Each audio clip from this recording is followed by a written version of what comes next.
बयानों का खेला और आरोपों का मेला। अगर आप इसे देखने में दिलचस्पी रखते हैं तो आपको कहूंगी, राजनीति करने वाले राजनेताओं को देख लीजिए। समझ जाएंगे कि कैसे राजनीति में रोटियां सेकने का काम होता है और कैसे बयानों का सोसा छोड़ा जाता है, फिर वो सत्ता पक्ष हो या फिर विपक्ष। चलिए हम ही आपको एक तस्वीर दिखा देते हैं। शीतकालीन सत्र की शुरुआत जिस हर्ष और उमंग के साथ हुई थी, यह कई बड़े मुद्दों पर बात होगी, इस बात की चर्चा थी। लेकिन यहाँ केवल आरोप, प्रदर्शन, संसद का स्थगित होना यही देखने को मिला है। और इस वक्त भी यही हो रहा है, जहां कांग्रेस के नेताओं ने संसद के बाहर प्रदर्शन किया। अब प्रदर्शन करना भी लाजमी था, क्योंकि बात बाबा साहब अम्बेडकर की थी।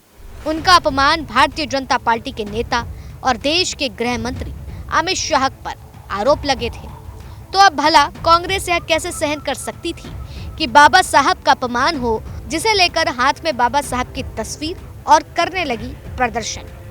बुधवार को हंगामे के बीच संसद के दोनों सदनों में, यानी कि लोकसभा और राज्यसभा को दोपहर 2 बजे तक तो स्थगित कर दिया ही गया है।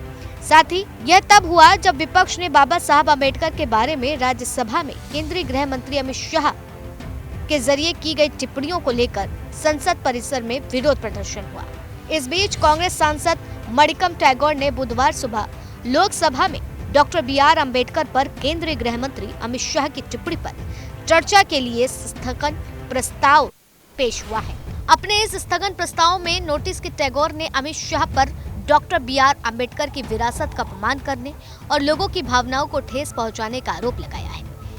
टैगोर ने नोटिस में कहा है, मैं आज से इस सदन को ध्यान में रखते हुए केंद्रीय गृह मंत्री के जरिए 17 दिसंबर 2024 को राज्यसभा में हमारे संविधान के निर्माता डॉक्टर BR अम्बेडकर के बारे में की गई बेहद आपत्तिजनक और अपमानजनक टिप्पणियों की ओर आकर्षित करना चाहता हूं। ये टिप्पणियां न केवल डॉक्टर अम्बेडकर की विरासत का अपमान करती हैं, बल्कि उन करोड़ों लोगों की भावनाओं को भी ठेस पहुंचाती हैं, जो उन्हें आधुनिक भारत के संस्थापक पिता और सामाजिक न्याय और समानता के प्रतीक के रूप में मानते हैं।